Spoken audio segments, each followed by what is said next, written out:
চাণক্য নীতি অনুসারে যে 5 ধরনের মানুষকে বিশ্বাস করলেই ঠকবেন, আসুন জেনে নেই তারা কারা। নাম্বার 1, চাণক্য নীতি অনুসারে যাদের হাতে অস্ত্র রয়েছে তাদের বিশ্বাস করা বিপজ্জনক হতে পারে।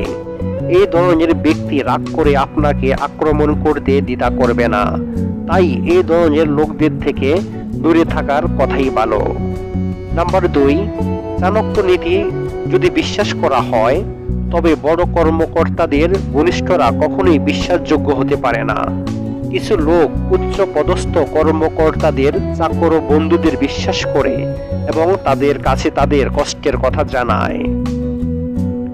কিন্তু এই ধরনের লোকেরা প্রয়োজনের সময় আপনার সুবিধা নিতে দ্বিধা করবে না, বলেও এমন মানুষকে বিশ্বাস করবেন না। নাম্বার 3, চাণক্য নীতি অনুসারে গড়পড়তা মানুষ শুধুমাত্র নিজেদের ভালোর কথা চিন্তা করে, তাই এ ধরনের লোকদের বিশ্বাস করা বিপজ্জনক হতে পারে। একই সাথে স্বার্থপর লোকদের থেকে সতর্ক থাকার বিশেষ প্রয়োজনীয়তা রয়েছে, কারণ একজন স্বার্থপর ব্যক্তি তার অর্থ পূরণের জন্য যে কোনো প্রান্তে যেতে পারে। নাম্বার 4, চাণক্য নীতি অনুসারে মানুষের কখনোই নদীকে বিশ্বাস করা উচিত নয়। কেউ কেউ নদীর শান্ত প্রকৃতি দেখে নদীর গভীরতা অনুমান করতে শুরু করে, আবার বাইরে থেকে শান্ত দেখায় এমন নদীকেও ভিতরে থেকে বিশাল এবং বিপজ্জনক হতে পারে।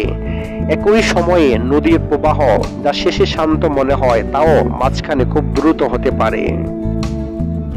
নাম্বার 5, চাণক্য নীতি অনুসারে পশুদেরও বিশ্বাস করা বোকামি, কারণ পশুরা যে কোনো সময় রেগে গিয়ে আপনাকে আক্রমণ করতে পারে। বিশেষ করে শিং ও নখ রয়েছে এমন প্রাণীদের থেকে দূরত্ব বজায় রাখাই বুদ্ধিমানের কাজ। সাপ, রাজা, সিংহ, বোলতা, বাচ্চা, অন্যের কুকুর এবং মূর্খ এই 7 জনকে ঘুম থেকে জাগানো উচিত নয়। পরের স্ত্রী, পরের জিনিস, পরনিন্দা, অন্যকে উপহাস এবং গুরুজনের সামনে চপলতা ত্যাগ করবে। একটি মাত্র পুষ্পিত সুগন্ধ বৃক্ষের যেমন সমস্ত বন সুবাসিত হয়, তেমনি একটি সুপুত্রের দ্বারা সমস্ত কুল ধন্য হয়। আদর দেওয়া অনেক দোষ, শাসন করার অনেক গুণ, তাই পুত্র ও শিষ্যকে শাসন করাই দরকার, আদর দেওয়া নয়। কাজের পরিকল্পনা মনে থাকবে, তা মুখে যেন প্রকাশ না পায়, কেননা যে কাজের কথা অন্য লোক আগে জেনে ফেলে সেই কাজে সাফল্য আসে না। গুণহীন মানুষ যদি উচ্চ বংশেও জন্মায় তাতে কিছু আসে যায় না। নিজ কুলে জন্মেও যদি কেউ স্বাস্থ্যজ্ঞ হয় তবে দেবতারাও তাকে সম্মান করেন।